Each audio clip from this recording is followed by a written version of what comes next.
Hello, everyone, and welcome to Soft Stories. I'm Stratton, and today, as Halloween and autumn come upon us, I wanted to do something special.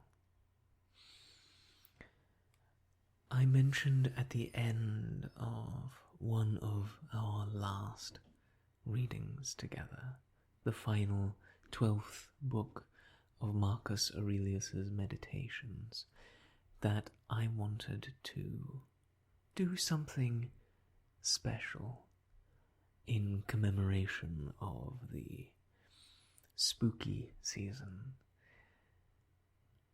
And though there are many great works of Gothic horror that I think would be an excellent fit for our time together, they are too long form to really be appropriate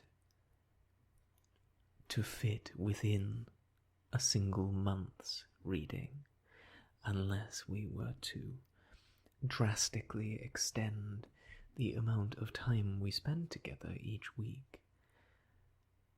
And so, in compromise, I have chosen something that I think will work rather well. It's a great favourite of mine, by an author who was an early pioneer of science and speculative fiction. I'm talking of H.G. Wells and his novella, The Invisible Man. This copy that I'm holding here is the 2005 Bantam Classics edition. I think I must have bought this about the time that it came out, because on the back I found recently that I had left the Borders Books sticker, and as some of you may know, that particular chain went defunct in the mid-2000s. So I have read this book a number of times and enjoyed it immensely.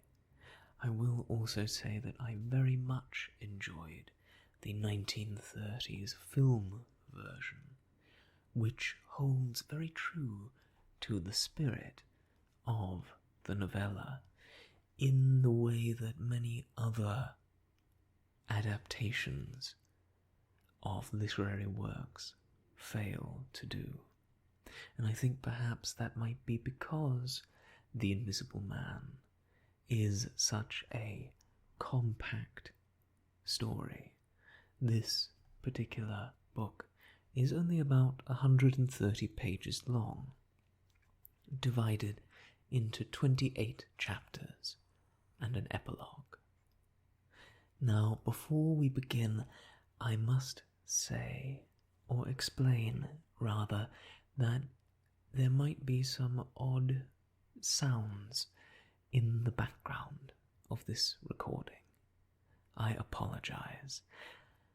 My new friend, Pepper the dog, is sitting in my lap, a new addition to my family. She is still a little anxious and doesn't like to be left alone.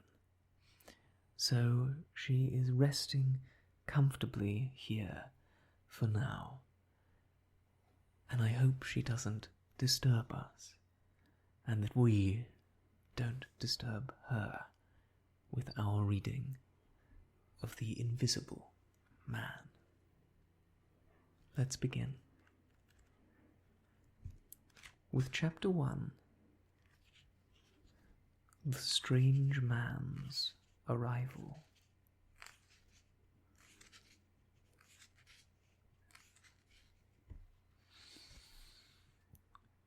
The stranger came early in February, one wintry day, through a biting wind and a driving snow, the last snowfall of the year, over the down, walking, as it seemed, from Bramblehurst railway station, and carrying a little black portmanteau in his thickly gloved hand.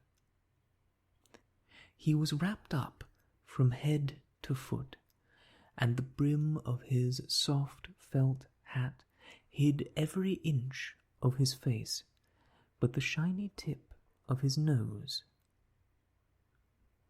The snow had piled itself against his shoulders and chest, and added a white crest to the burden he carried.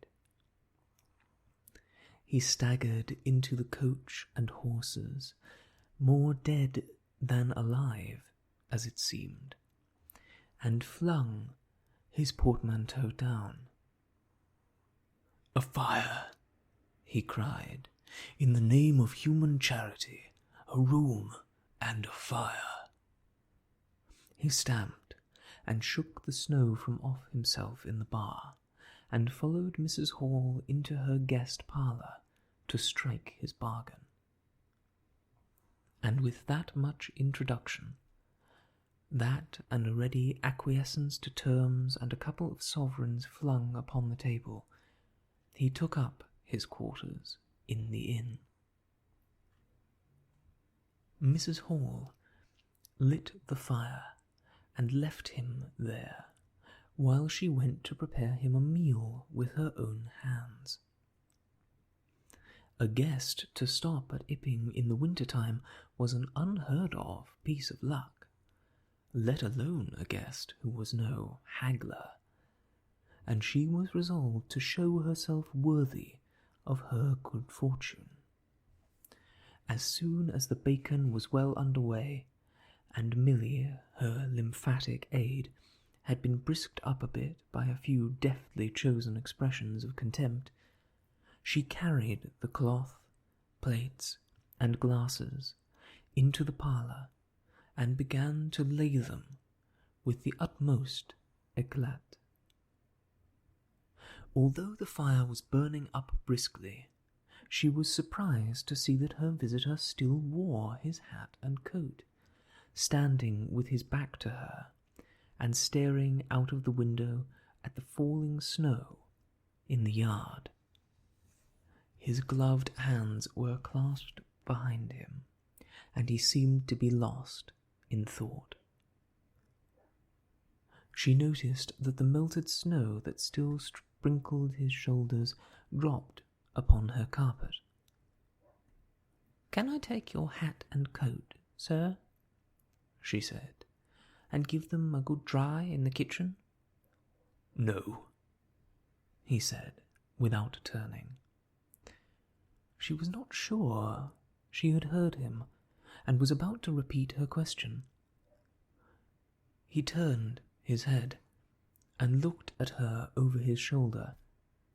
"I prefer to keep them on," he said with emphasis, and she noticed that he wore big blue spectacles with sidelights, and had a bushy side whisker over his coat collar that completely hid his cheeks and face. "Very well, sir," she said. "As you like. In a bit the room will be warmer." He made no answer, and had turned his face away from her again. And Mrs. Hall, feeling that her conversational advances were ill-timed, laid the rest of the table things in a quick staccato, and whisked out of the room. When she returned, he was still standing there, like a man of stone, his back hunched, his collar turned up, his dripping hat-brim turned down, hiding his face and ears completely. She put down the eggs and bacon with considerable emphasis, and called rather than said, to him. "Your lunch is served, sir." "Thank you," he said at the same time, and did not stir until she was closing the door. Then he swung round and approached the table with a certain eager quickness. As she went behind the bar to the kitchen, she heard a sound repeated at regular intervals.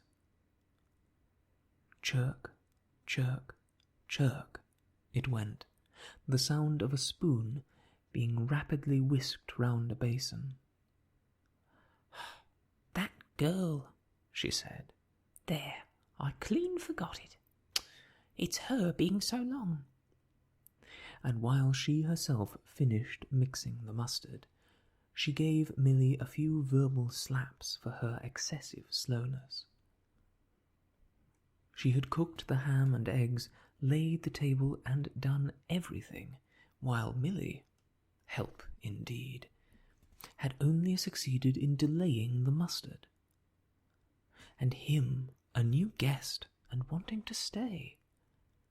Then she filled the mustard pot, and, putting it with a certain stateliness upon a gold and black tea-tray, carried it into the parlour. She rapped and entered promptly. As she did so, her visitor moved quickly, so that she got but a glimpse of a white object disappearing behind the table. It would seem he was picking something from the floor. She rapped the mustard pot on the table, and then she noticed the overcoat and hat had been taken off and put over a chair in front of the fire, and a pair of wet boots threatened rust to her steel fender. She went to these things resolutely. "I suppose I may have them to dry now?" she said, in a voice that brooked no denial. "Leave the hat," said her visitor, in a muffled voice. And turning, she saw he had raised his head, and was sitting and looking at her. For a moment she stood gaping at him, too surprised to speak. He held a white cloth. It was a serviette he had brought with him, over the lower part of his face, so that his mouth and jaws were completely hidden, and that was the reason for his muffled voice. But it was not that which startled Mrs. Hall. It was the fact that all his forehead above his blue glasses was covered by a white bandage, and that another covered his ears, leaving not a scrap of his face exposed, excepting only his pink, peaked nose. It was bright pink and shiny, just as it had been at first. He wore a dark brown velvet jacket with a high, black, linen-lined collar turned up about its neck. The thick black hair, escaping as it could below and between the cross bandages, projected in curious tails and horns, giving him the strangest appearance conceivable. This muffled and bandaged head was so unlike what she had anticipated, that for a moment she was rigid. He did not remove the serviette, but remained holding it, as she saw now, with a brown-gloved hand, and regarding her with his inscrutable blue glasses. "Leave the hat," he said, speaking very distinctly through the white cloth. Her nerves began to recover from the shock they had received. She placed the hat on the chair again by the fire. "I didn't know, sir," she began, "that—" and she stopped, embarrassed. "Thank you," he said dryly, glancing from her to the door, and then at her again. I'll have them nicely dried, sir, at once, she said, and carried his clothes out of the room.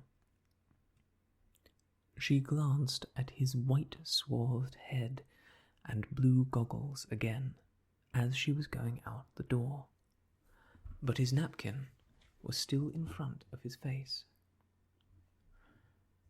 She shivered a little as she closed the door behind her, and her face was eloquent of her surprise and perplexity.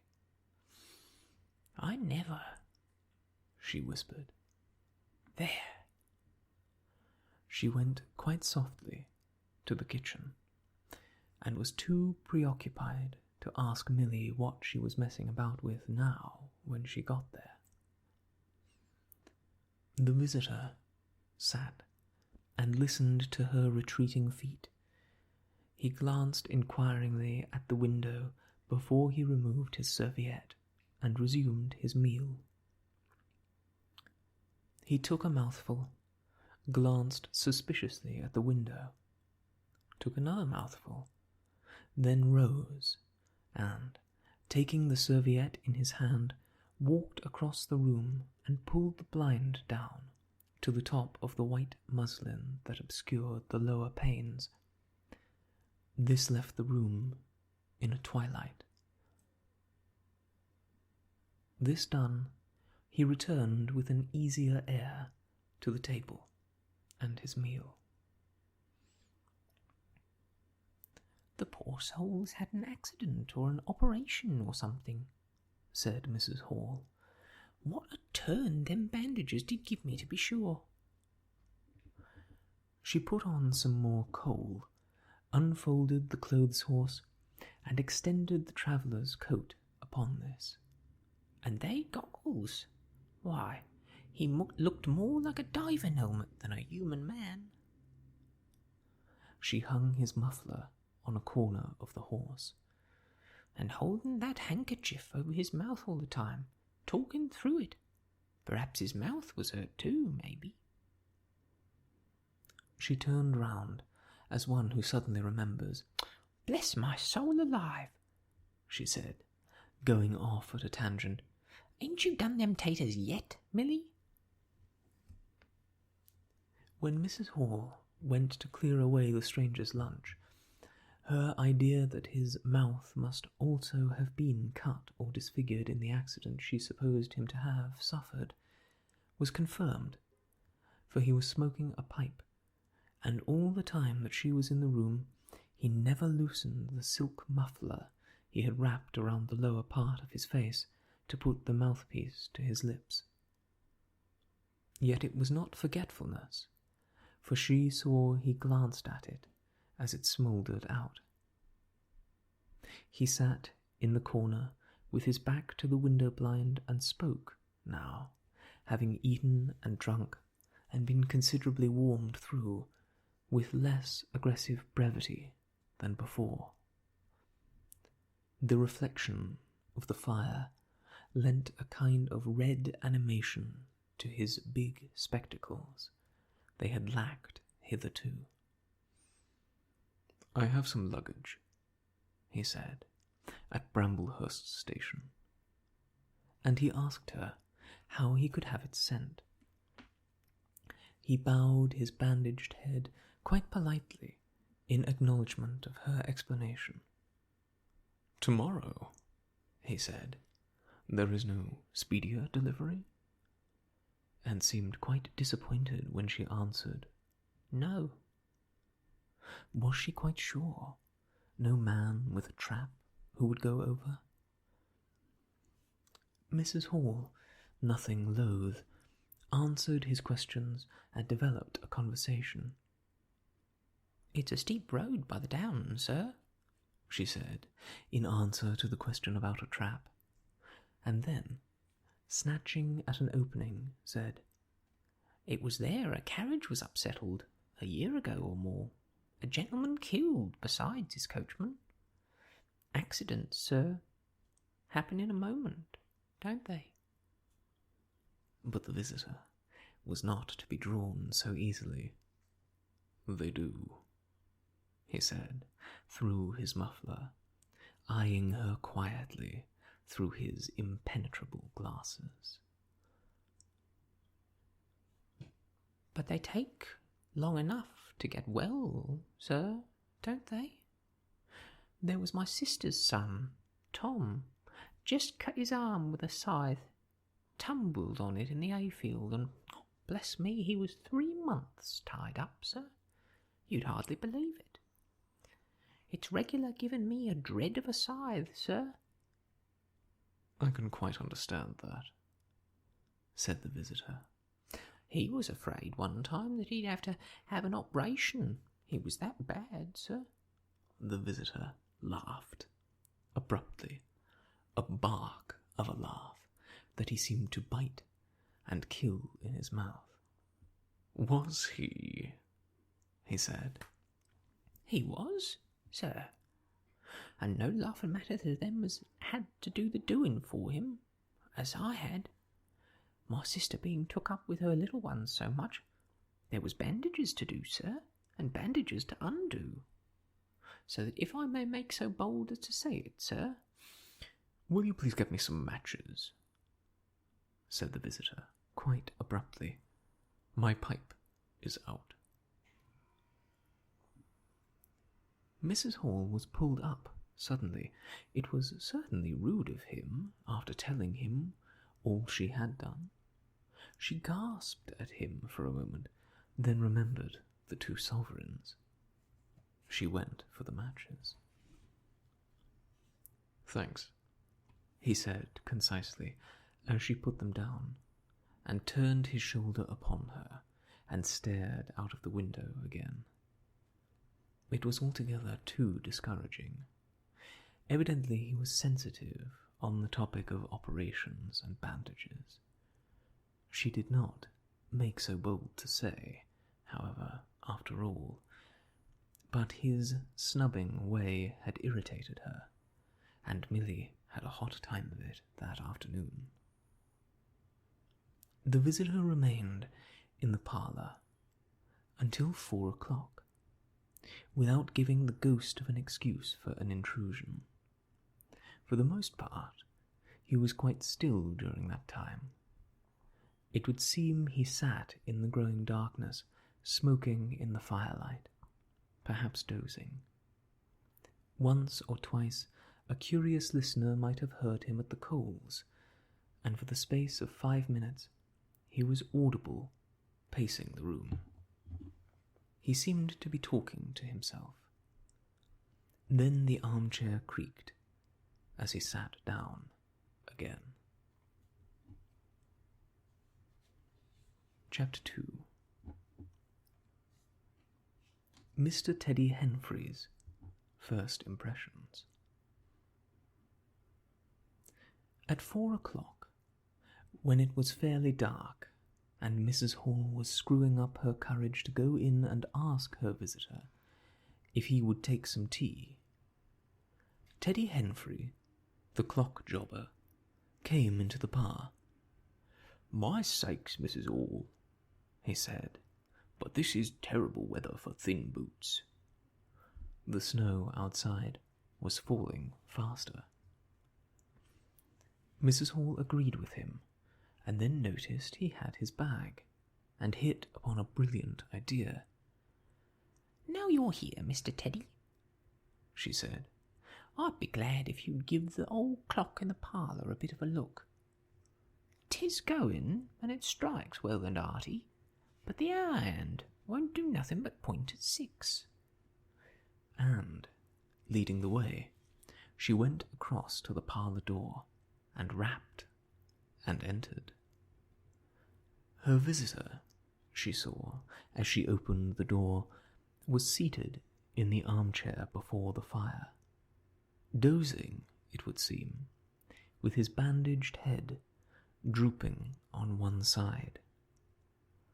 The only light in the room was the red glow from the fire, which lit his eyes like adverse railway signals, but left his downcast face in darkness. And the scanty vestiges of the day, that came in through the open door. Everything was ruddy, shadowy, and indistinct to her, the more so since she had just been lighting the bar lamp and her eyes were dazzled. But for a second, it seemed to her that the man she looked at had an enormous mouth wide open, a vast and incredible mouth that swallowed the whole of the lower portion of his face. It was the sensation of a moment. The white-bound head, the monstrous goggle eyes, and this huge yawn below it. Then he started up in his chair, put up his hand. She opened the door wide so that the room was lighter, and she saw him more clearly, with the muffler held to his face, just as she had seen him hold the serviette before. The shadows, she fancied, had tricked her. "Would you mind, sir, this man a-coming to look at the clock, sir?" she said, recovering from her momentary shock. "Look at the clock," he said, staring round in a drowsy manner, and speaking over his hand, and then getting more fully awake. "Certainly." Mrs. Hall went away to get a lamp, and he rose and stretched himself. Then came the light, and Mr. Teddy Henfrey, entering, was confronted by this bandaged person. He was, he says, taken aback. "Good afternoon," said the stranger, regarding him, as Mr. Henfrey says, with a vivid sense of the dark spectacles, like a lobster. "I hope," said Mr. Henfrey, "that it's no intrusion." "None whatsoever," said the stranger, "though I understand," he said, turning to Mrs. Hall, "that this room is really to be mine, for my own private use." "I thought, sir," said Mrs. Hall, "you'd prefer the clock." She was going to say mended. "Certainly," said the stranger, "certainly, but as a rule, I like to be alone and undisturbed. But I'm really glad to have the clock seen to," he said, seeing a certain hesitation in Mr. Henfrey's manner. "Very glad." Mr. Henfrey had intended to apologize and withdraw, but this anticipation reassured him. The stranger stood round with his back to the fireplace and put his hands behind his back.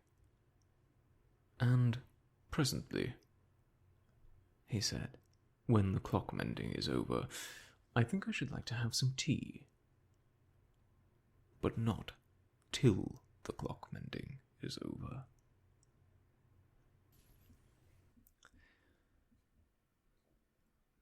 Mrs. Hall was about to leave the room. She made no conversational advances this time, because she did not want to be snubbed in front of Mr. Henfrey, when her visitor asked her if she had made any arrangements about his boxes at Bramblehurst. She told him she had mentioned the matter to the postman, and that the carrier could bring them over on the morrow. "You're certain that is the earliest?" he said. She was certain, with a marked coldness. "I should explain," he added, "what I was really too cold and fatigued to do before. That I am an experimental investigator." "Indeed, sir?" said Mrs. Hall, much impressed. "And my baggage contains apparatus and appliances." "Very useful things they are, sir, indeed," said Mrs. Hall. "And I'm naturally anxious to get on with my inquiries." "Of course, sir." "My reason for coming to Iping," he proceeded, with a certain deliberation of manner, "was a desire for solitude. I do not wish to be disturbed in my work. In addition to my work, an accident—" "I thought as much," said Mrs. Hall to herself, "necessitates certain retirement. My eyes are sometimes so weak and painful that I have to shut myself up in the dark for hours together, lock myself up. Sometimes, now and then, not at present, certainly.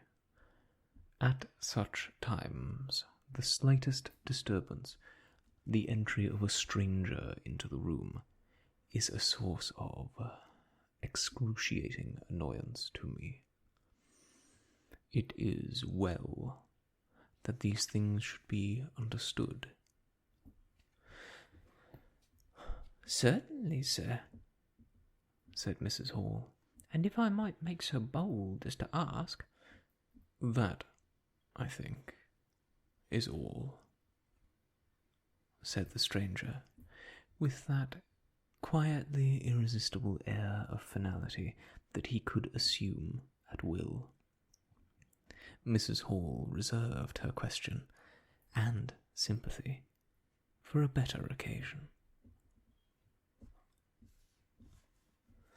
After Mrs. Hall had left the room, he remained standing in front of the fire, glaring, so Mr. Henfrey puts it, at the clock mending.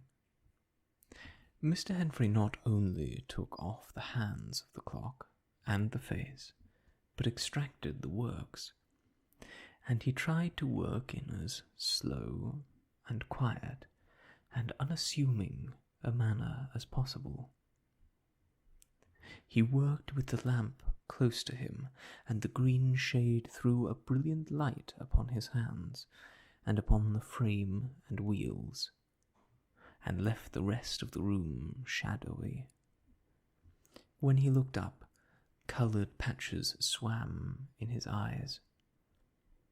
Being constitutionally of a curious nature, he had removed the works, a quite unnecessary proceeding, with the idea of delaying his departure, and perhaps falling into conversation with the stranger. But the stranger stood there, perfectly silent and still. So still, it got on Henfrey's nerves.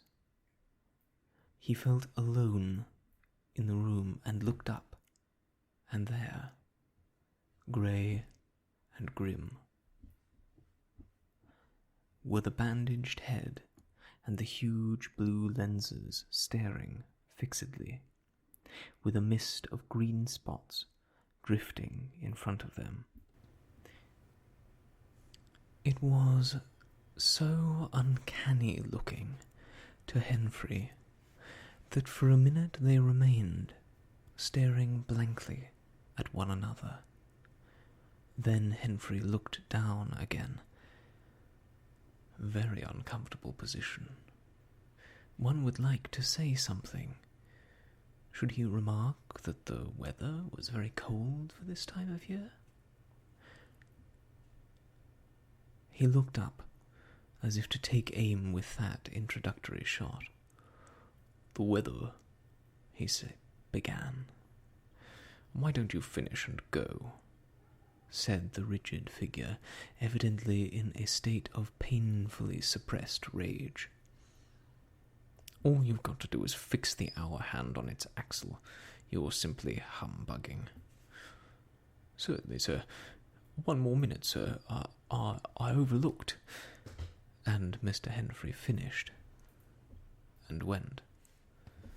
But he went off, feeling excessively annoyed. "Damn it," said Mr. Henfrey to himself, trudging down the village through the thawing snow. "A man must do a clock at times, sure lie."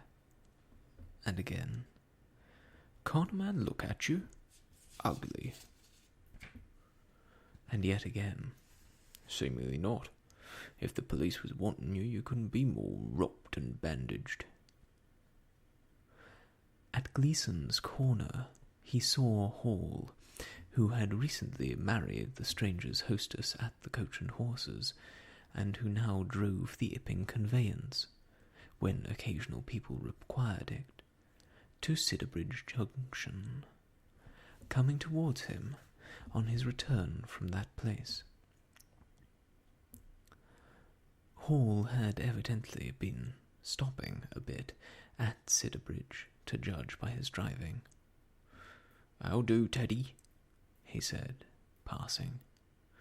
"You got a rum in it up at home," said Teddy. Hall very sociably pulled up. "What's that?" he asked. "Rum-looking customer, stopping at the Coach and Horses," said Teddy. "My sakes." And he proceeded to give Hall a vivid description of his grotesque guest. "Looks a bit like a disguise, don't it? I'd like to see a man's face if I had him stopping in my place," said Henfrey. "But women are that trustful, where strangers are concerned. He's took your rooms and he ain't even given a name, Hall." "You don't say so," said Hall, who was a man of sluggish apprehension. "Yes," said Teddy, "by the week. Whatever he is, you can't get rid of him under a week. And he's got a lot of luggage coming tomorrow, so he says. Let's hope it won't be stones in boxes, all." He told Hall how his aunt at Hastings had been swindled by a stranger with empty portmanteau. Altogether he left Hall vaguely suspicious. "Get up, old girl," said Hall. "I suppose I must see about this." Teddy trudged on his way, with his mind considerably relieved. Instead of seeing about it, however, Hall on his return was severely rated by his wife on the length of time he had spent in Sidderbridge, and his mild inquiries were answered snappishly, and in a manner not to the point.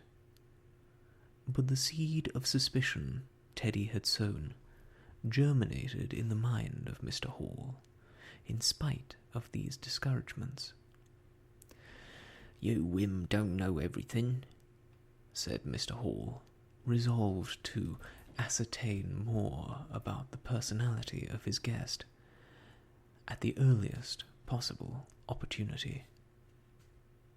And, after the stranger had gone to bed, which he did at about 9:30, Mr. Hall went very aggressively into the parlour and looked very hard at his wife's furniture, just to show that the stranger wasn't master there, and scrutinized closely and a little contemptuously a sheet of mathematical computation the stranger had left.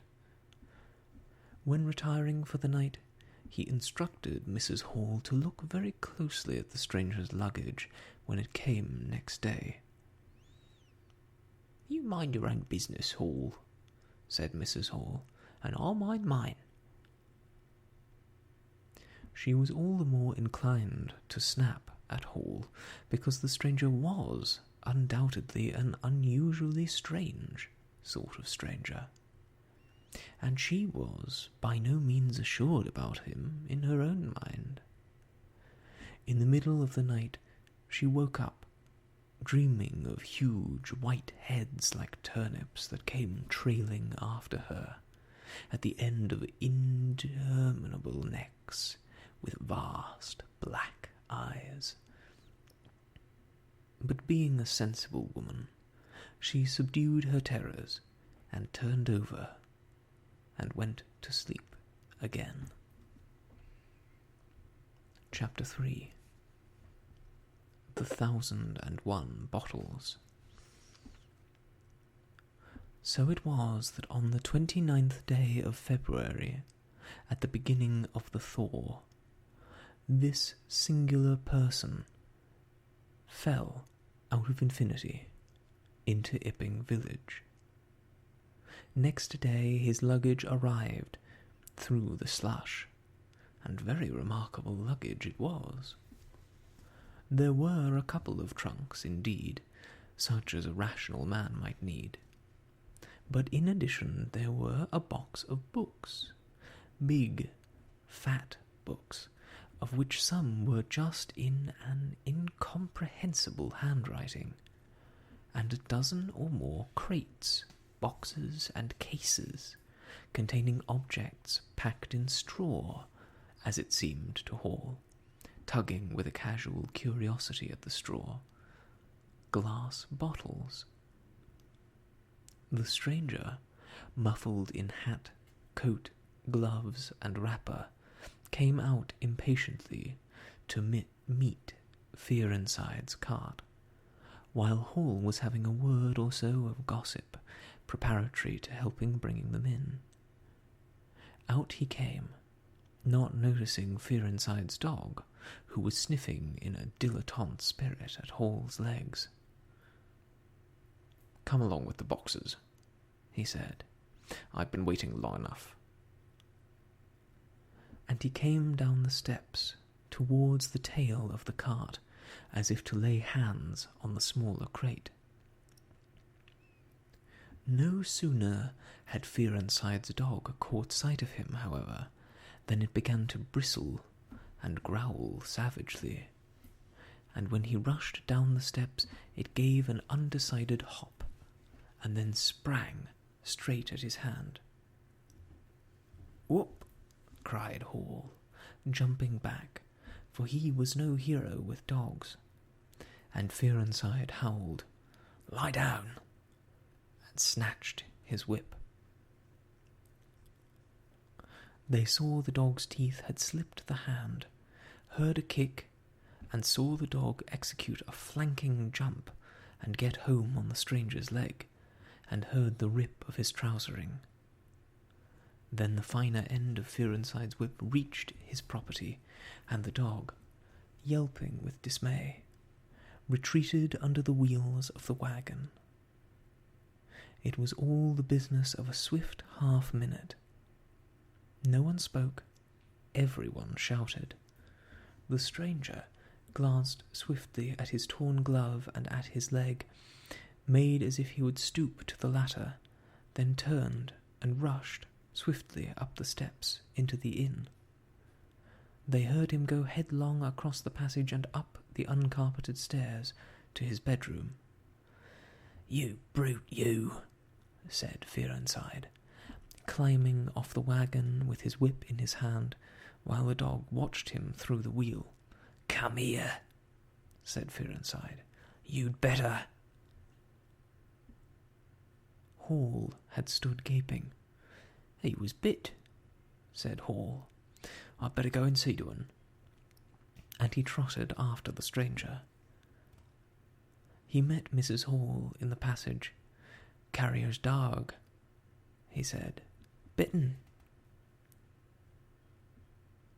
He went straight upstairs, and the stranger's door being ajar, he pushed it open, and was entering without any ceremony, being of a naturally sympathetic turn of mind. The blind was down, and the room dim. He caught a glimpse of a most singular thing, what seemed to be a handless arm waving towards him, and a face of 3 huge indeterminate spots on white, very like the face of a pale pansy. Then he was struck violently in the chest, hurled back, and the door slammed in his face and locked. It was so rapid, it gave him no time to observe. A waving of indecipherable shapes, a blow, and then a concussion.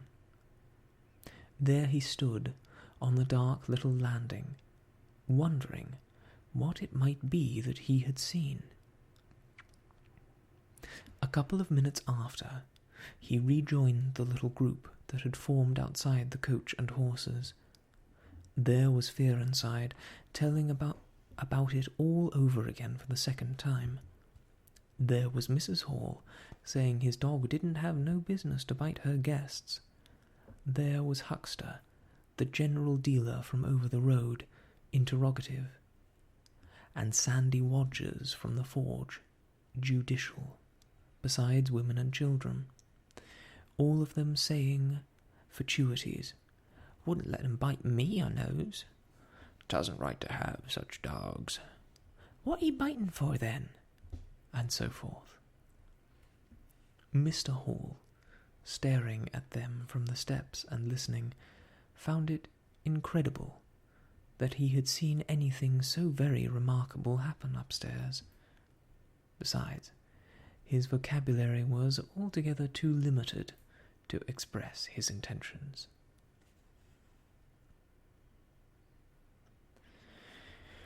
"He don't want no help, he says," he said in answer to his wife's inquiry. "We'd better be a-taking of his luggage in." "He ought to have it cauterized at once," said Mr. Huckster, "especially if it's all inflamed." "I'd shoot him, that's what I'd do," said a lady in the group. Suddenly, the dog began growling again. "Come along," cried an angry voice in the doorway, and there stood the muffled stranger with his collar turned up and his hat brim turned down. "The sooner you get those things in, the better I'll be pleased." It is stated by an anonymous bystander that his trousers and gloves had been changed. "Was you hurt, sir?" said Fearenside. "I'm rare sorry the dog—" "Not a bit," said the stranger. "Never broke the skin. Hurry up with those things." He then swore to himself, so Mr. Hall asserts. Directly the first case was, in accordance with his directions, carried into the parlour, the stranger flung himself upon it with extraordinary eagerness, and began to unpack it, scattering the straw with an utter disregard of Mrs. Hall's carpet. And from it he began to produce bottles, little fat bottles containing powders, small and slender bottles containing coloured and white fluids, fluted blue bottles labelled poison, bottles with round bodies and slender necks, large green glass bottles, large white glass bottles, bottles with glass stoppers and frosted labels, bottles with fine corks, bottles with bungs, bottles with wooden caps, wine bottles, salad oil bottles, putting them in rows upon the chiffonier, on the mantel, on the table under the window, round the floor, on the bookshelf, everywhere. The chemist's shop in Bramblehurst could not boast half so many. Quite a sight it was. Crate after crate with straw.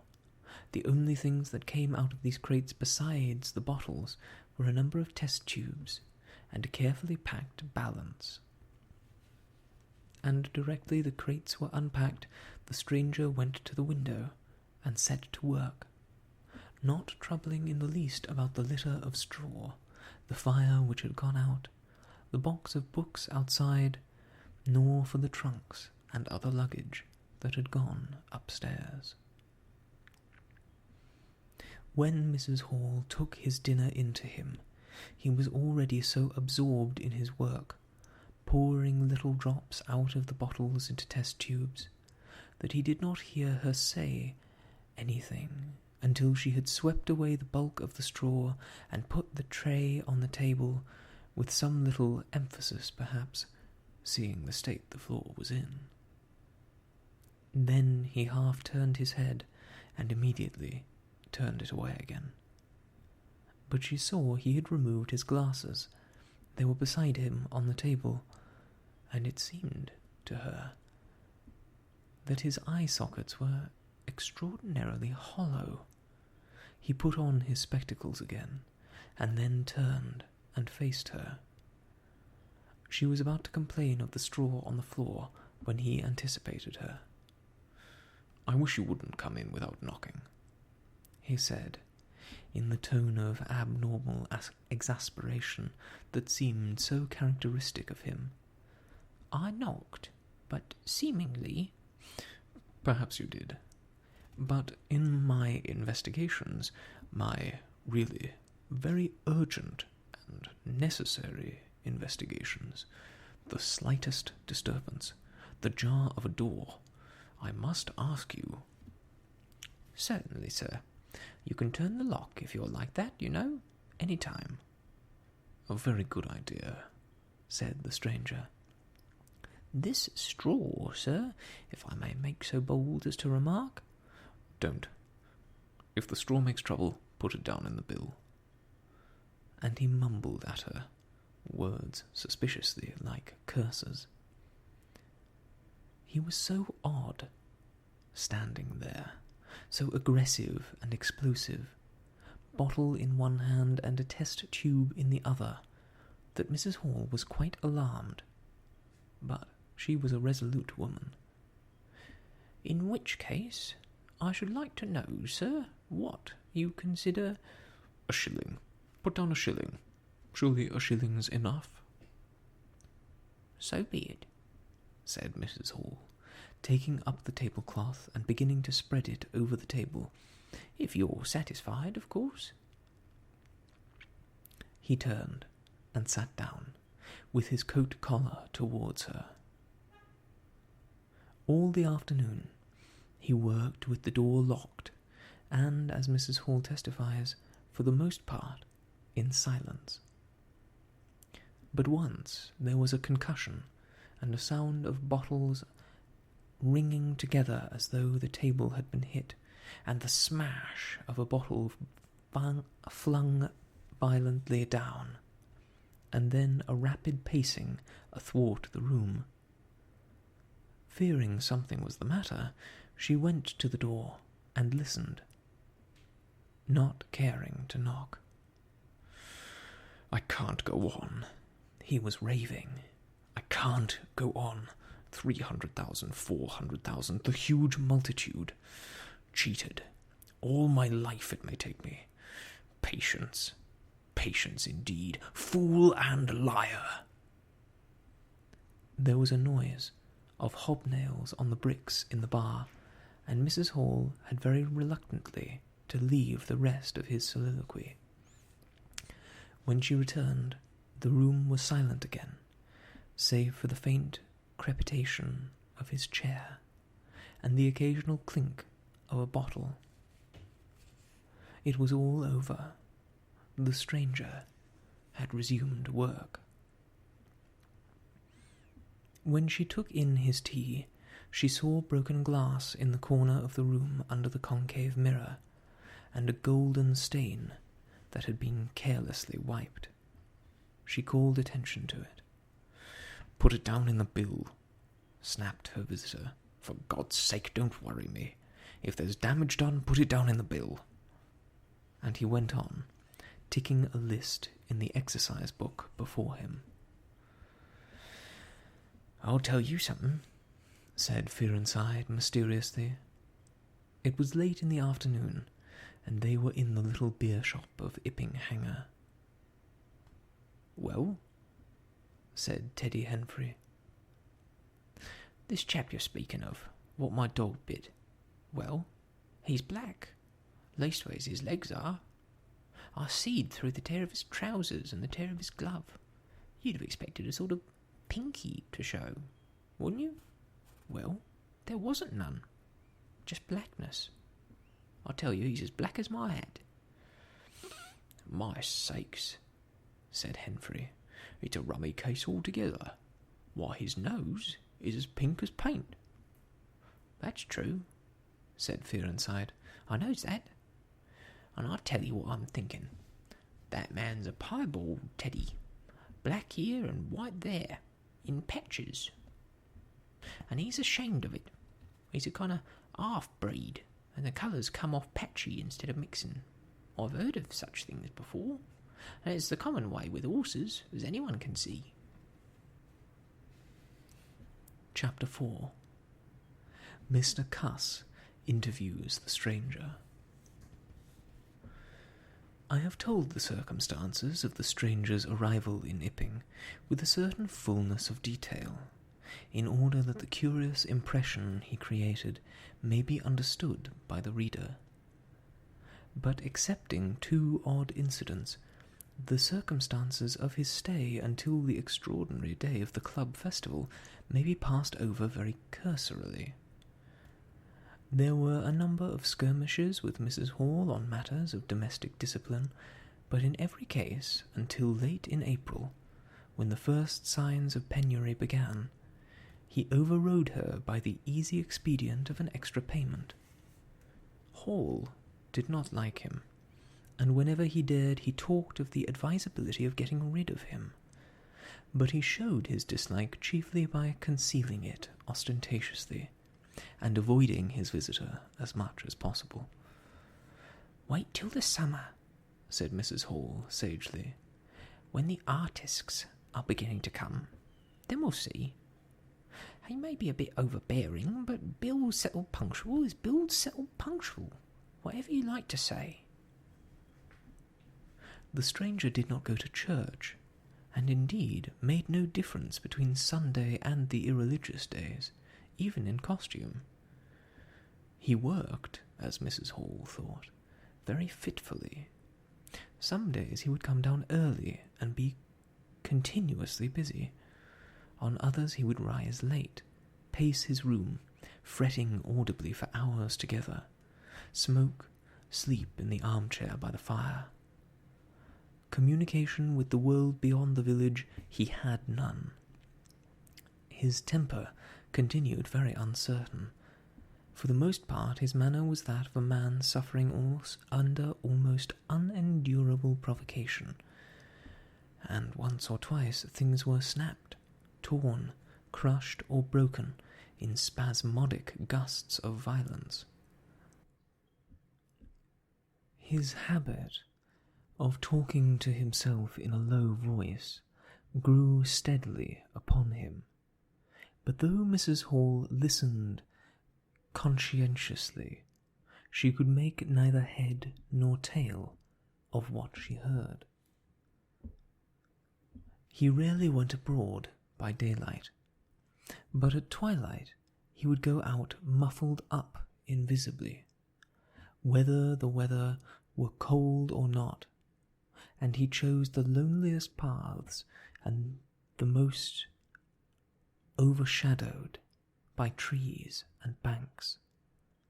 His goggling spectacles and ghastly bandaged face under the penthouse of his hat came with a disagreeable suddenness out of the darkness upon 1 or 2 home-going labourers, and Teddy Henfrey, tumbling out of the Scarlet Coat one night at 9:30, was scared shamefully by the stranger's skull-like head (he was walking hat in hand), lit by the sudden light of the opened inn door. Such children as saw him at nightfall dreamt of bogies, and it seemed doubtful whether he disliked boys more than they disliked him, or the reverse, but there was certainly a vivid dislike enough on either side. It was inevitable that a person of so remarkable an appearance and bearing should form a frequent topic in such a village as Iping. Opinion was greatly divided about his occupation. Mrs. Hall was sensitive on the point. When questioned, She explained very carefully that he was an experimental investigator, going gingerly over the syllables as one who dreads pitfalls. When asked what an experimental investigator was, she would say with a touch of superiority that most educated people knew such things as that, and would thus explain that he discovered things. Her visitor had had an accident, she said, which temporarily discoloured his face and hands, and being of a sensitive disposition, he was averse to any public notice of the fact. Out of her hearing, there was a view largely entertained that he was a criminal trying to escape from justice by wrapping himself up so as to conceal himself altogether from the eye of the police. This idea sprang from the brain of Mr. Teddy Henfrey. No crime of any magnitude dating from the middle or end of February was known to have occurred. Elaborated in the imagination of Mr. Gould, the probationary assistant in the National School, this theory took the form that the stranger was an anarchist in disguise, preparing explosives, and he had resolved to undertake such detective operations as his time permitted.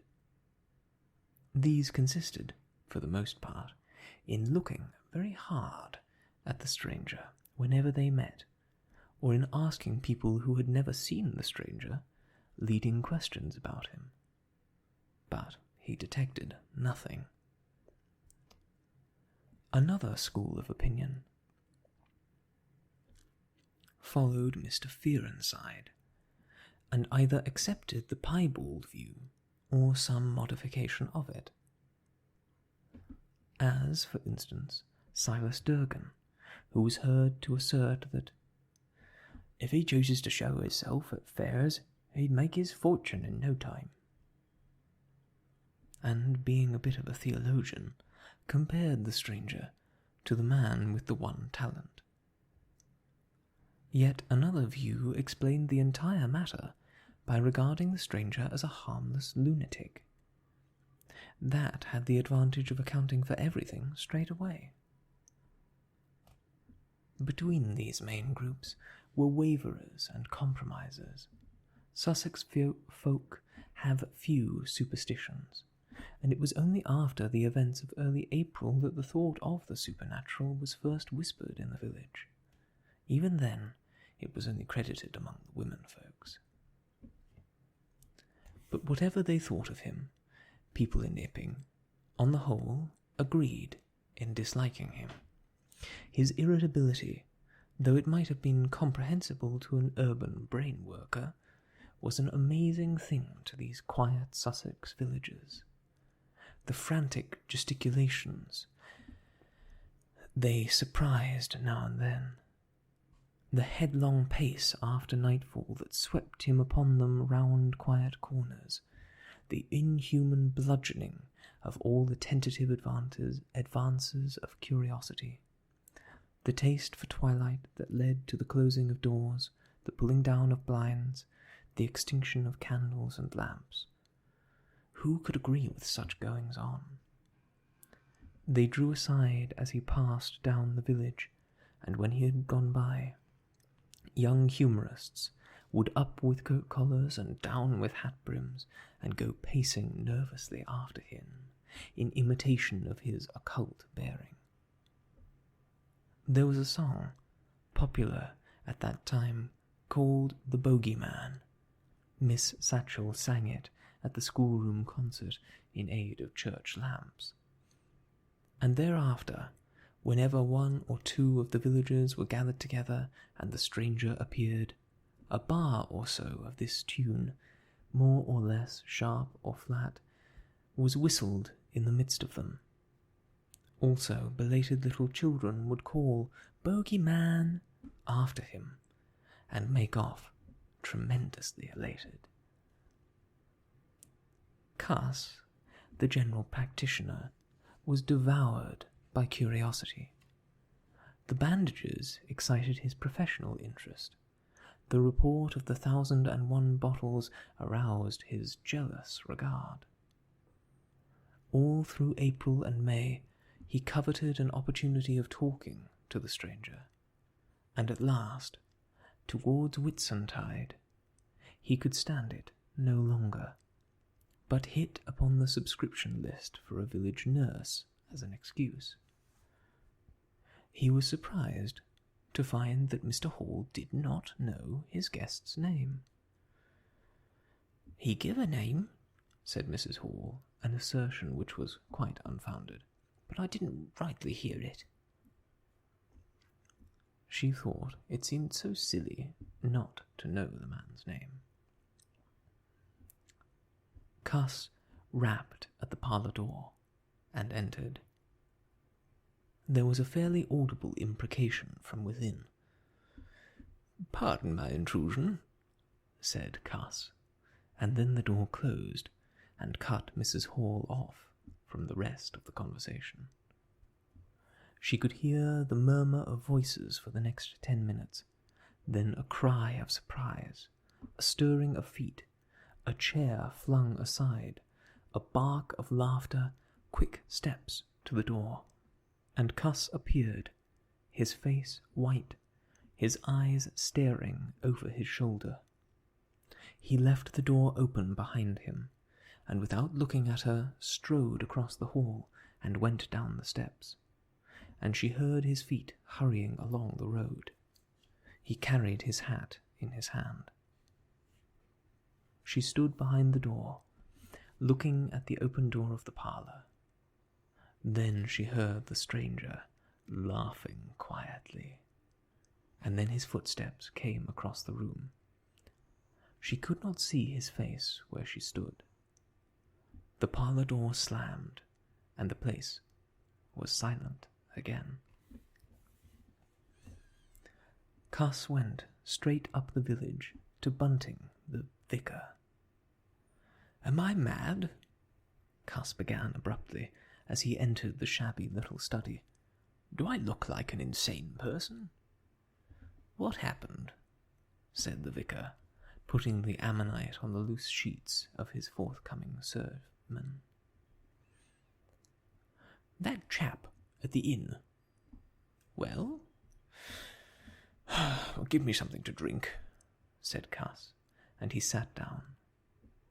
When his nerves had been steadied by a glass of cheap sherry, the only drink the good vicar had available, he told him of the interview he had just had. "Went in," he gasped, "and began to demand a subscription for that nurse fund. He'd stuck his hands in his pockets as I came in, and he sat down lumpily in his chair. Sniffed. Told him I'd heard he took an interest in scientific things. He said yes. Sniffed again.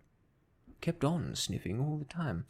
Evidently recently caught an infernal cold. No wonder, wrapped up like that. I developed the nurse idea, and all the while kept my eyes open. Bottles, chemicals everywhere. Balance, test tubes in stands, and a smell of evening primrose. Would he subscribe? Said he'd consider it. Asked him, point blank, was he researching? He said he was. A long research? Got quite cross. A damnable long research, he said. Blowing the cork out, so to speak. Oh, said I. And out came the grievance.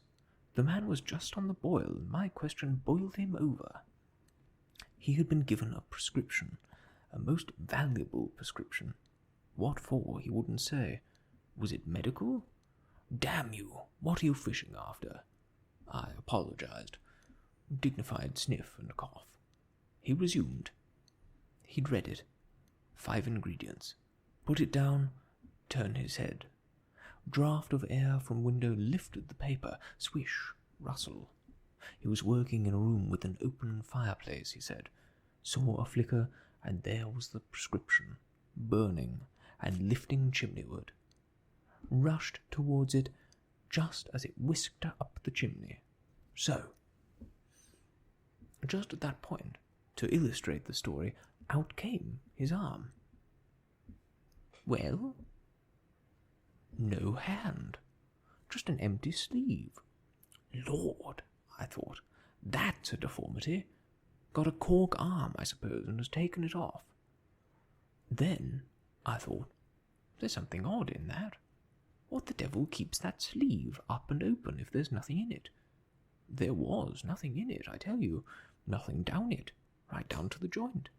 I could see right down it to the elbow, and there was a glimmer of light shining through a tear of the cloth. Good God, I said. Then he stopped, stared at me with those blue goggles of his, and then at his sleeve.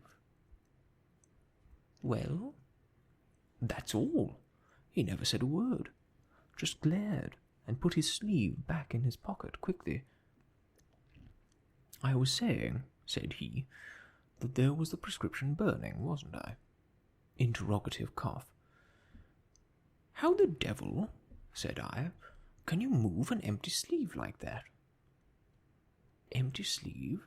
Yes, said I, an empty sleeve. It's an empty sleeve, is it? You saw it was an empty sleeve? He stood up right away. I stood up too. He came toward me in 3 very slow steps and stood quite close, sniffed venomously. I didn't flinch, though I'm hanged if that bandage knob of his and those blinkers aren't enough to unnerve one. Coming quietly up to you. You said it was an empty sleeve, he said. Certainly, I said. Then very quietly he pulled his sleeve out of his pocket again and raised his arm towards me as though he would show it to me again. He did it very, very slowly. I looked at it. Seemed an age. Well, said I, clearing my throat, there's nothing in it. Had to say something. I was beginning to feel frightened. I could see right down it. He extended it straight towards me, slowly, just like that, until the cuff was 6 inches from my face. Queer thing to see an empty sleeve come at you like that. And then, well, something. Exactly like a finger and thumb, it felt, nipping my nose. Bunting began to laugh. There wasn't anything there, said Cuss, his voice running up into a shriek at the there. It's all very well for you to laugh, but I tell you I was so startled. I hit his cuff hard, and then turned round and cut out of the room. I left him. Cuss stopped. There was no mistaking the sincerity of his panic. He turned round in a helpless way and took a second glass of the excellent Vicar's very inferior sherry. When I hit his cuff, said Cuss, I tell you, it felt exactly like hitting an arm. And there wasn't an arm. There wasn't a ghost of an arm. Mr. Bunting thought it over. He looked suspiciously at Cuss. It's a most remarkable story, he said. He looked very wise and grave indeed. It really, said Mr. Bunting with judicial emphasis, a most remarkable story. Chapter 5. The Burglary at the Vicarage. The facts of the burglary at the Vicarage came to us chiefly through the medium of the vicar and his wife. It occurred in the small hours of Whit Monday, the day devoted in Iping to the club festivities. Mrs. Bunting, it seems, woke up suddenly in the stillness that comes before the dawn, with the strong impression that the door of their bedroom had opened and closed. She did not arouse her husband at first, but sat up in bed, listening. She then distinctly heard the pad, pad, pad of bare feet coming out of the adjoining dressing room and walking along the passage towards the staircase. As soon as she felt assured of this, she roused the Rev. Mr. Bunting as quietly as possible. He did not strike a light, but putting on his spectacles, her dressing gown, and his bath slippers, he went out on the landing to listen. He heard quite distinctly a fumbling going on at his study desk downstairs, and then a violent sneeze.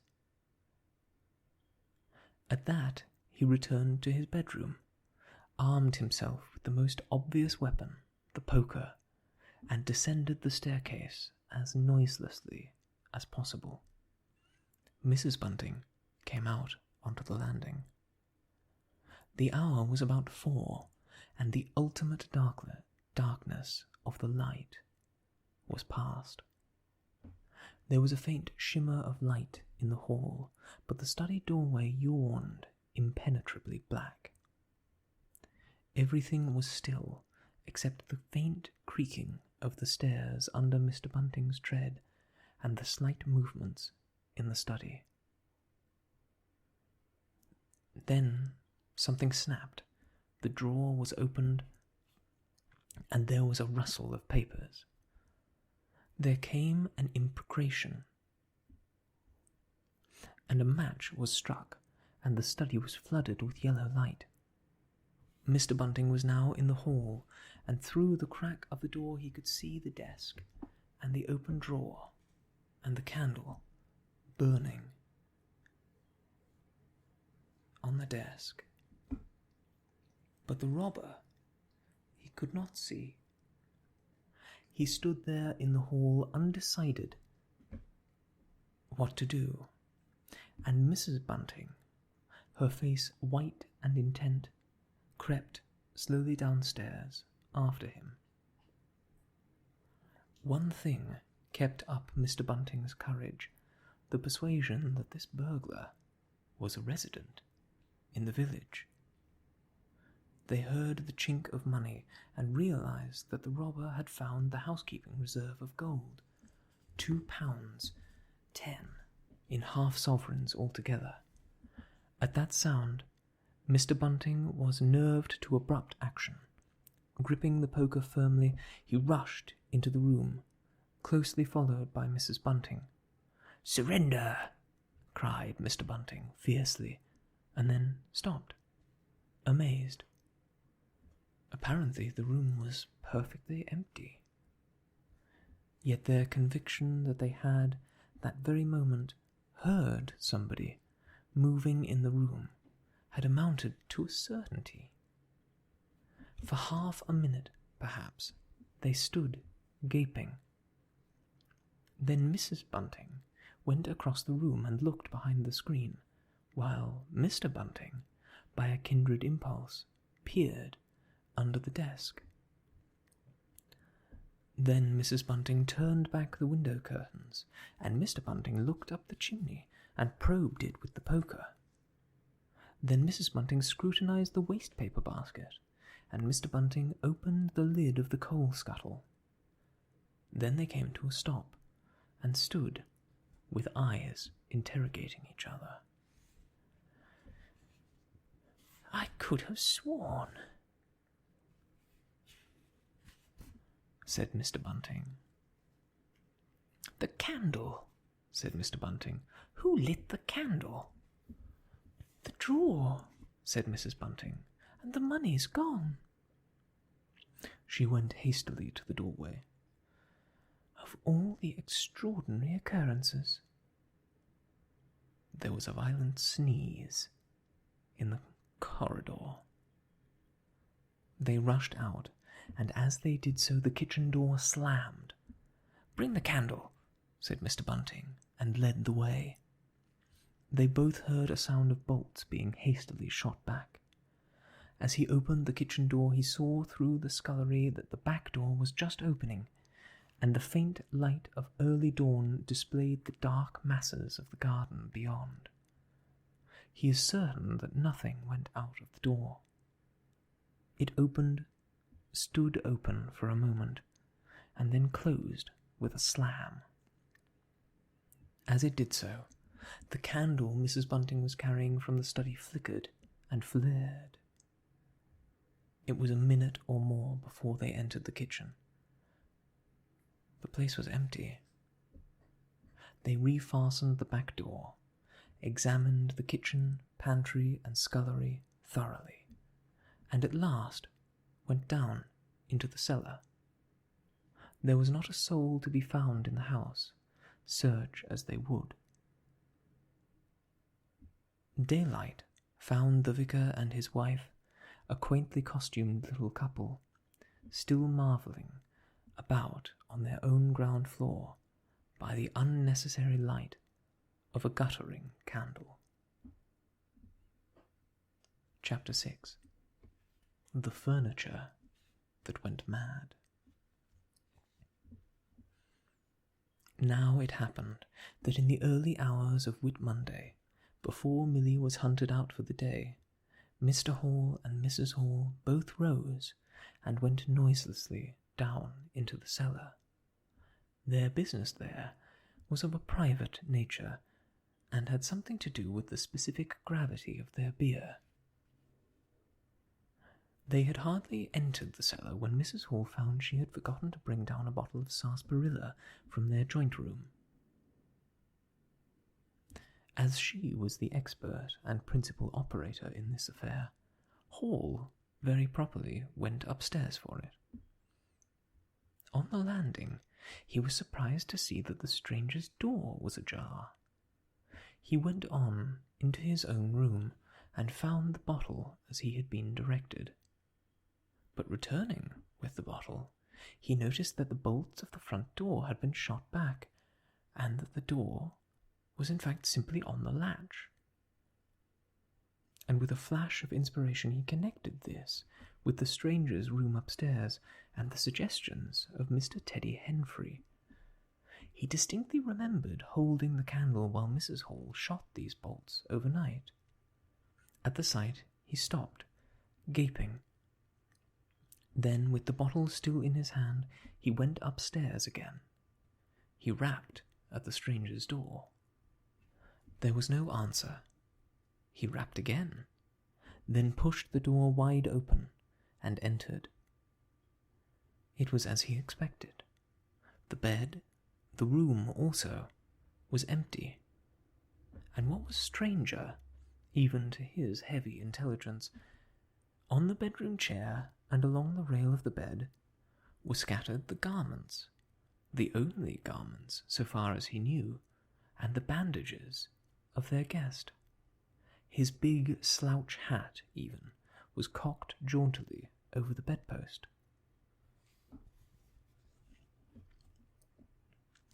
As Hall stood there, he heard his wife's voice coming out of the depth of the cellar, with that rapid telescoping of the syllables and interrogative cocking up of the final words to a high note, by which the West Sussex villager is wont to indicate a brisk impatience. "George, you got what I want?" At that, he turned and hurried down to her. "Johnny," he said, over the rail of the cellar steps, "'tas the truth what Henfrey says. He's not in his room, he ain't, and the front door's unbolted." At first, Mrs. Hall did not understand, and as soon as she did, she resolved to see the empty room for herself. Hall, still holding the bottle, went first. "If he ain't there," he said, "his clothes are. And what's he doing without his clothes, eh? 'Tas a most curious business." As they came up the cellar steps, they both, it was afterwards ascertained, fancied they heard the front door open and shut.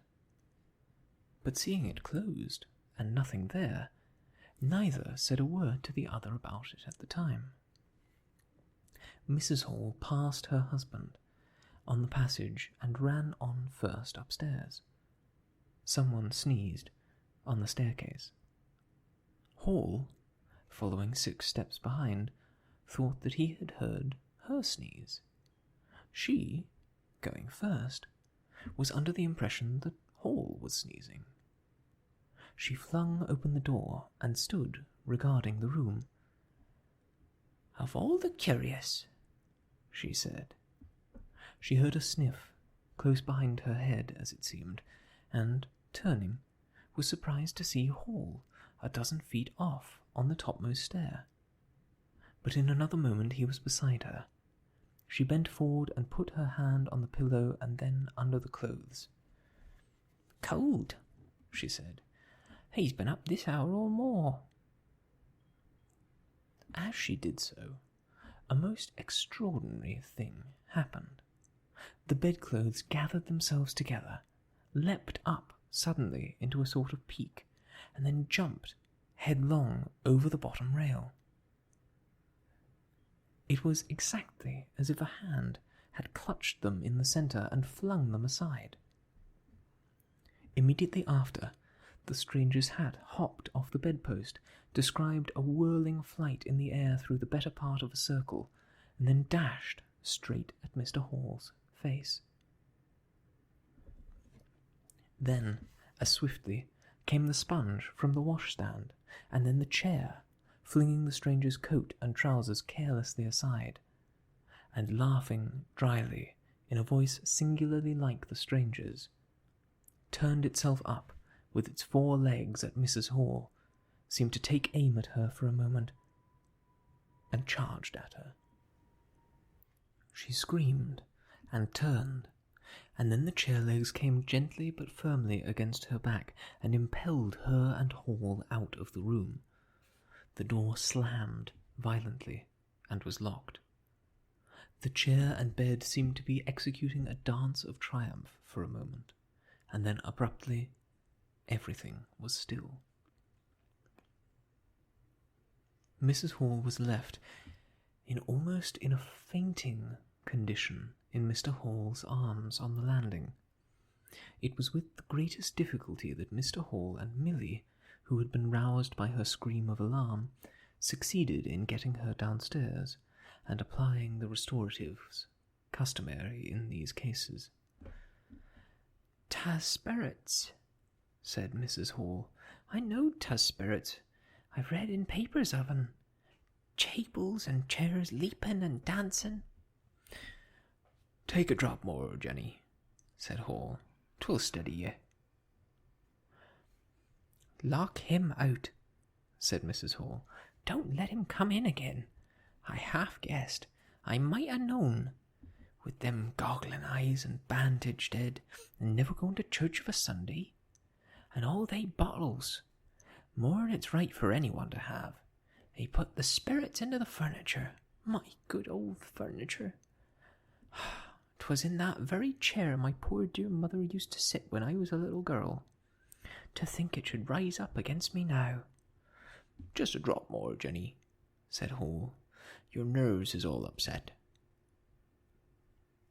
They sent Milly across the street, through the golden 5 o'clock sunshine, to rouse up Mr. Sandy Wodgers, the blacksmith.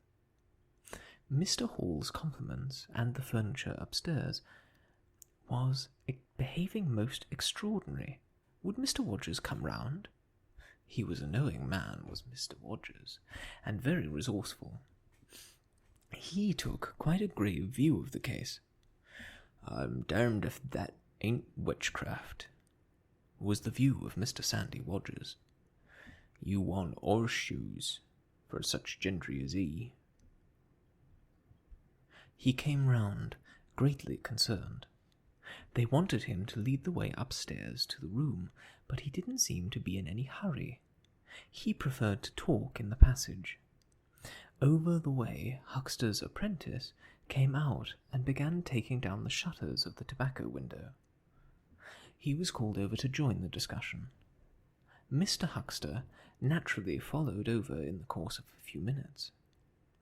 The Anglo-Saxon genius for parliamentary government asserted itself. There was a great deal of talk, and no decisive action. "Let's have the facts first," insisted Mr. Sandy Wadgers. "Let's be sure we be acting perfectly right in busting that there door open. A door on burst is always open to bursting, but you can't unburst a door once you burst it on." And suddenly, and most wonderfully, the door of the room upstairs opened of its own accord. And as they looked up in amazement, they saw, descending the stairs, the muffled figure of the stranger, staring, more blackly and blankly than ever, with those unreasonably large blue glass eyes of his. He came down, stiffly and slowly, staring all the time.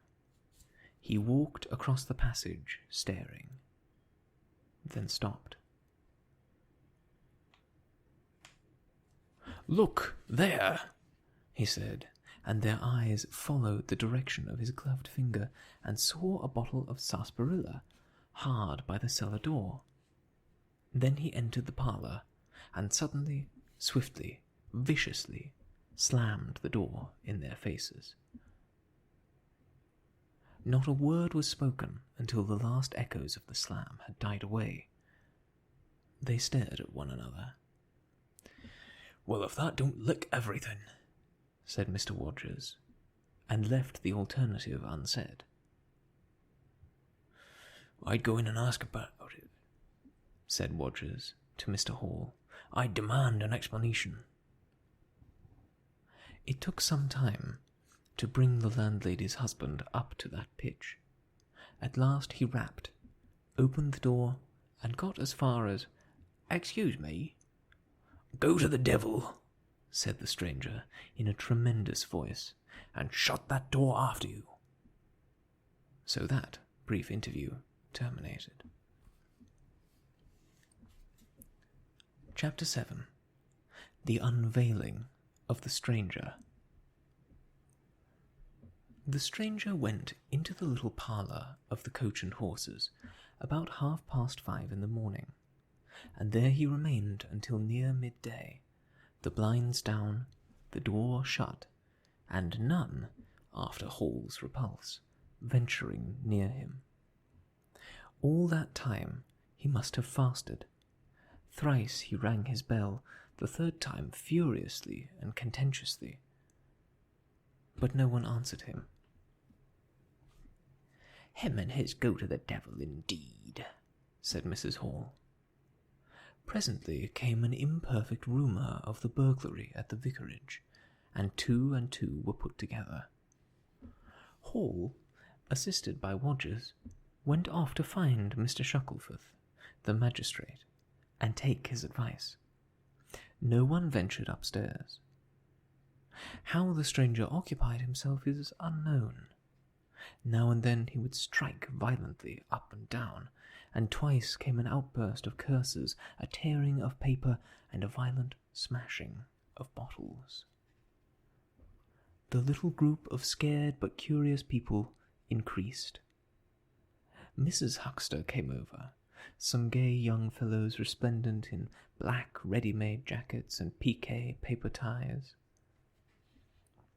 for it was Whit Monday, joined the group with confused interrogations. Young Archie Harker distinguished himself by going up the yard and trying to peep under the window blinds. He could see nothing, but gave reason for supposing that he did, and others of the Iping youth presently joined him.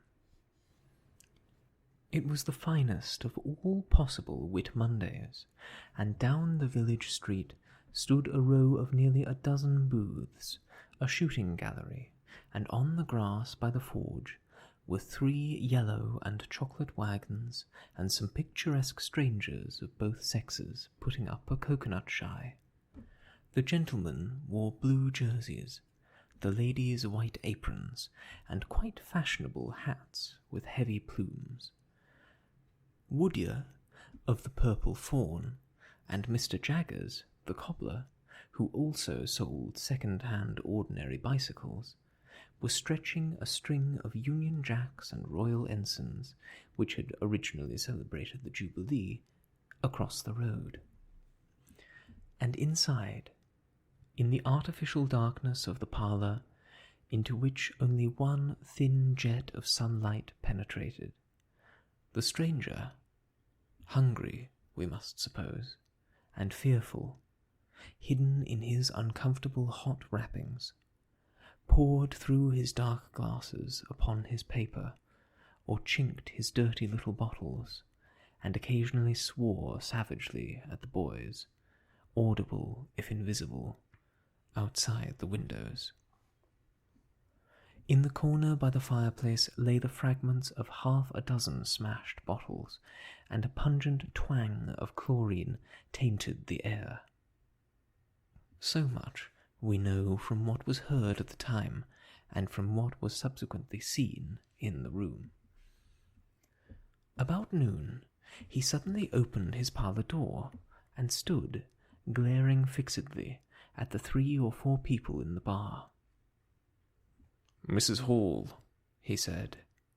Somebody went sheepishly and called for Mrs. Hall. Mrs. Hall appeared, after an interval, a little short of breath, but all the fiercer for that. Hall was still out. She had deliberated over this scene, and she came holding a little tray with an unsettled bill upon it. "Is it your bill you're wanting, sir?" she said. "Why wasn't my breakfast laid? Why haven't you prepared my meals and answered my bell? Do you think I live without eating?" "Why isn't my bill paid?" said Mrs. Hall. "That's what I want to know." "I told you 3 days ago I was awaiting a remittance." "I told you 2 days ago I wasn't going to await no remittances. You can't grumble if your breakfast waits a bit, if my bill's been waiting these 5 days, can you?" The stranger swore, briefly but vividly. "Nar, nar," from the bar. "And I'd thank you kindly, sir, if you'd keep your swearing to yourself, sir." The stranger stood, looking more like an angry diving helmet than ever. It was universally felt in the bar that Mrs. Hall had the better of him. His next words showed as much. "Look here, my good woman," he began. "Don't good woman me," said Mrs. Hall. "I've told you, my remittance hasn't come." "Remittance indeed," said Mrs. Hall. "Still, I dare say in my pocket." "You told me 2 days ago you hadn't anything but a sovereign's worth of silver upon you." "Well, I've found some more." "Hullo," from the bar. "I wonder where you found it," said Mrs. Hall. That seemed to annoy the stranger very much. He stamped his foot. "What do you mean?" he said. "That I wonder where you found it," said Mrs. Hall. "And before I take any bills, or get any breakfasts, or do any such things whatsoever, you got to tell me 1 or 2 things I don't understand, and what nobody don't understand, and what everybody is very anxious to know. I want to know what you've been doing to my chair upstairs. I want to know how your room was empty, and how you got in again. Them as stops in this house comes in by the doors. That's the rule of the house. And that you didn't do. And what I want to know is how you did come in. And I want to know..." Suddenly, the stranger raised his gloved hands, clenched, stamped his foot, and said, "Stop!" with such extraordinary violence that he silenced her instantly. "You don't understand," he said, "who I am, or what I am. I'll show you By heaven, I'll show you." Then he put his open palm over his face and withdrew it. The centre of his face became a black cavity. "Here," he said. He stepped forward and handed Mrs. Hall something, which she, staring at his metamorphosed face, accepted automatically. Then, when she saw what it was, she screamed loudly, dropped it, and staggered back. The nose. It was the stranger's nose, pink and shining, rolled on the floor. Then he removed his spectacles, and everyone in the bar gasped. He took off his hat, and with a violent gesture tore at his whiskers and bandages. For a moment they resisted him. A flash of horrible anticipation passed through the bar. "Oh my God," said someone. Then off they came. It was worse than anything.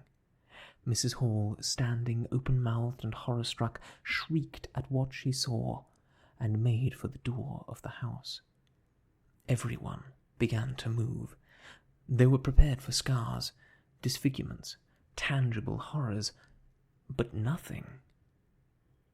The bandages and false hair flew across the passage into the bar, making a hobbledehoy jump to avoid them. Everyone turned on everyone else down the steps, for the man who stood there shouting some incoherent explanation was a solid, gesticulating figure up to the coat collar of him. And then nothingness. No visible thing at all. People down the village heard shouts and shrieks, and looking up the street saw the coach and horses violently firing out its humanity. They saw Mrs. Hall fall down, and Mr. Teddy Henfrey jump to avoid tumbling over her. And then they heard the frightful screams of Milly, who, emerging suddenly from the kitchen at the noise of the tumult,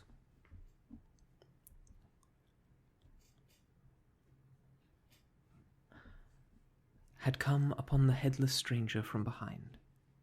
These ceased suddenly.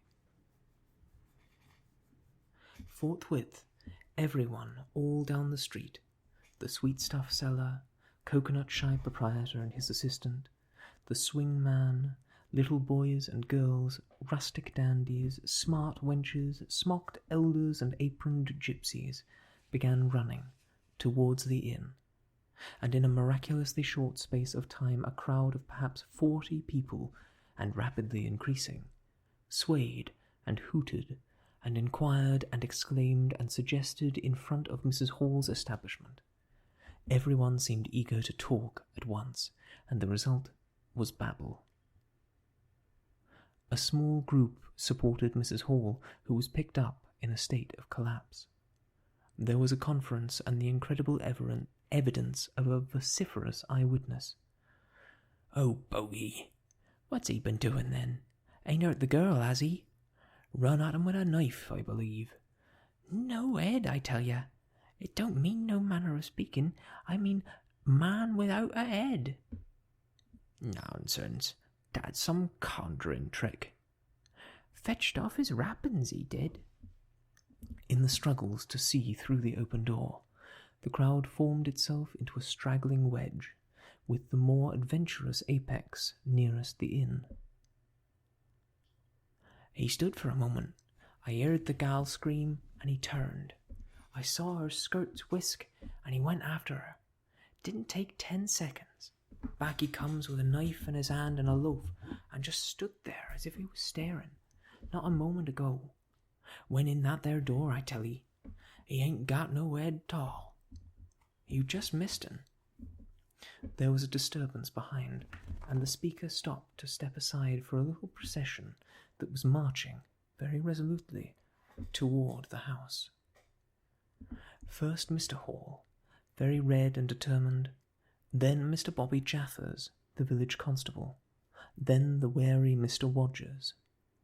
They had come, now, armed with a warrant, People shouted conflicting information of the recent circumstances. "Ed or no Ed," said Jaffers, "I gotta rest 'em, and restin' I will." Mr. Hall marched up the steps, marched straight to the door of the parlour and flung it open. "Constable," he said, "do your duty."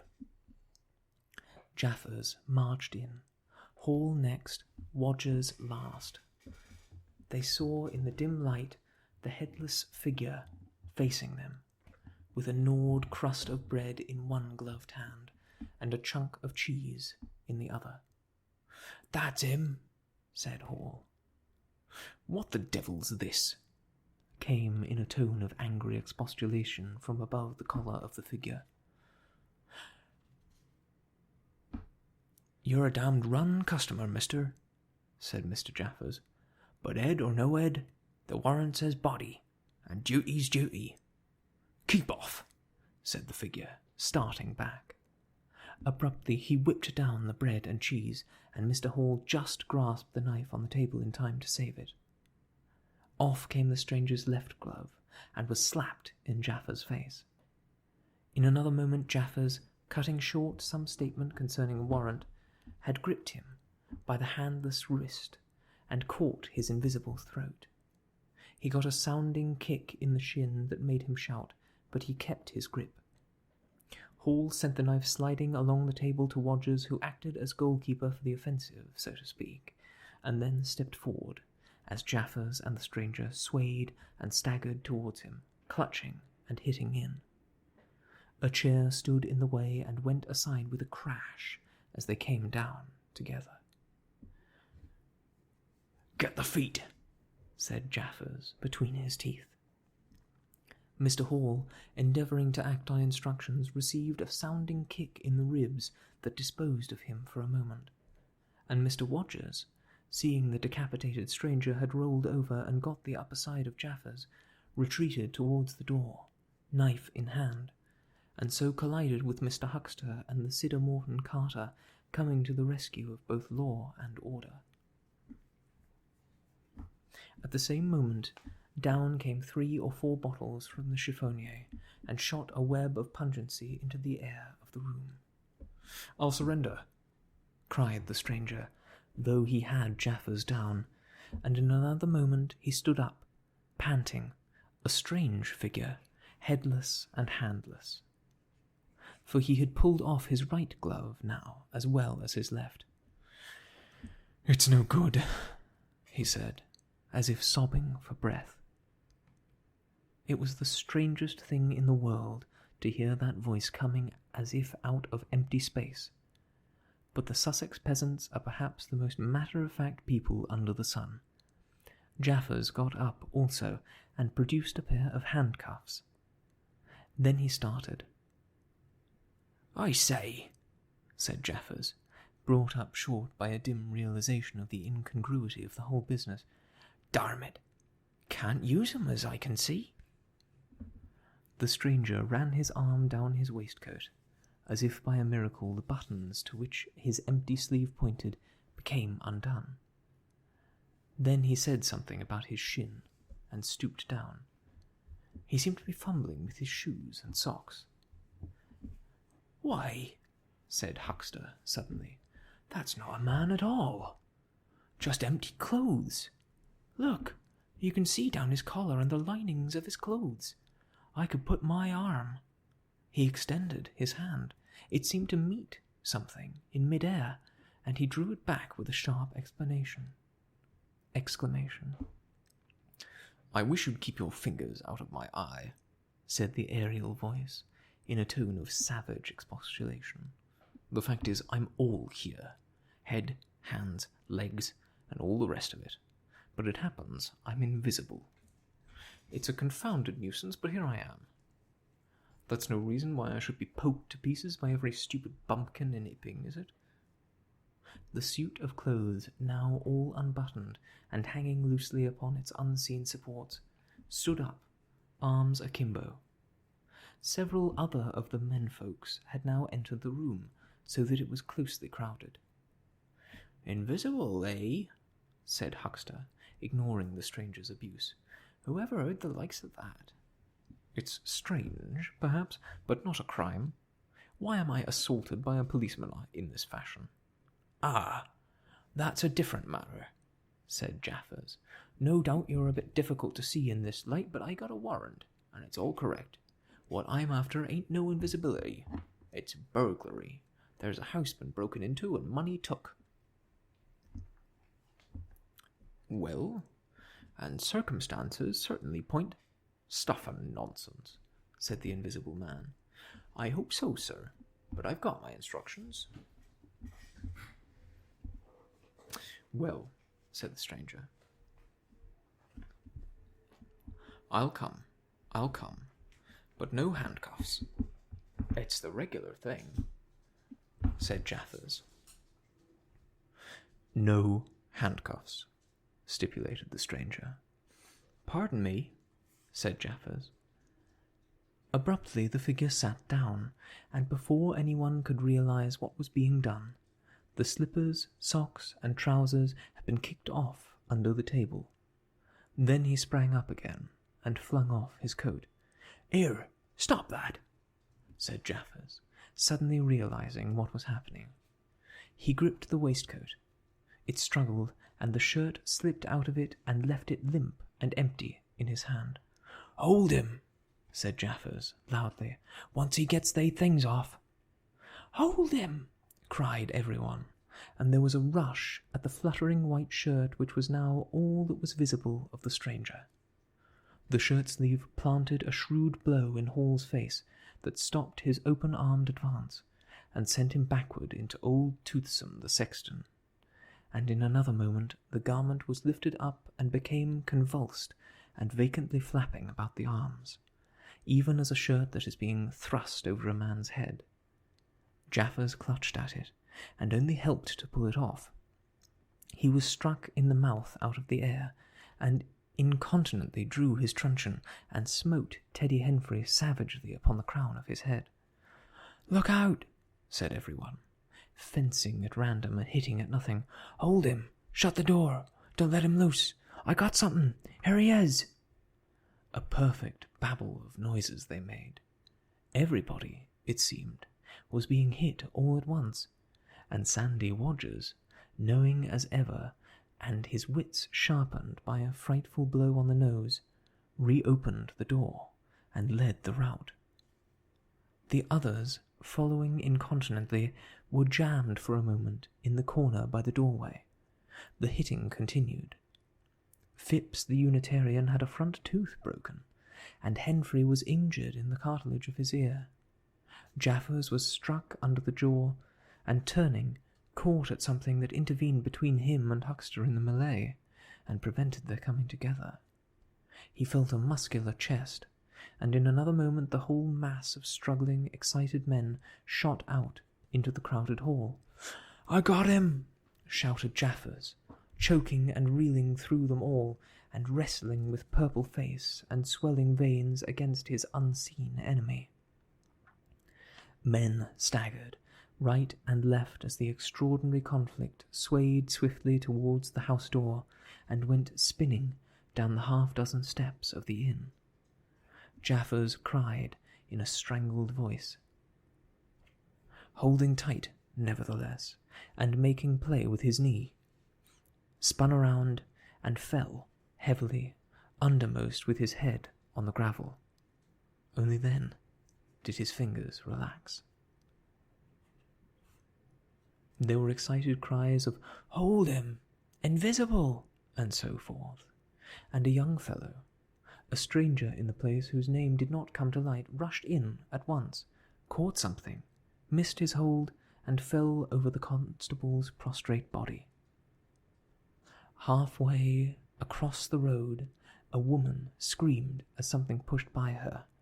A dog, kicked apparently, yelped and ran howling into Huckster's yard, and with that the transit of the invisible man was accomplished.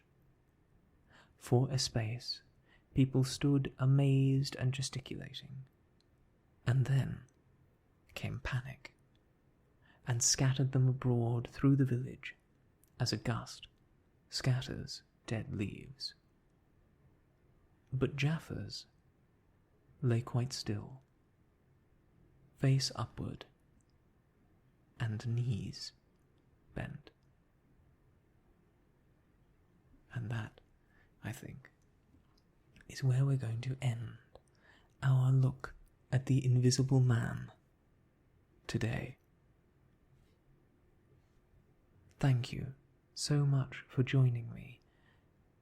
I hope you have enjoyed the first part of our reading of H.G. Wells's fun little scary story, and will join us next time on Soft Stories, when we find out what happens when an invisible man is on the loose.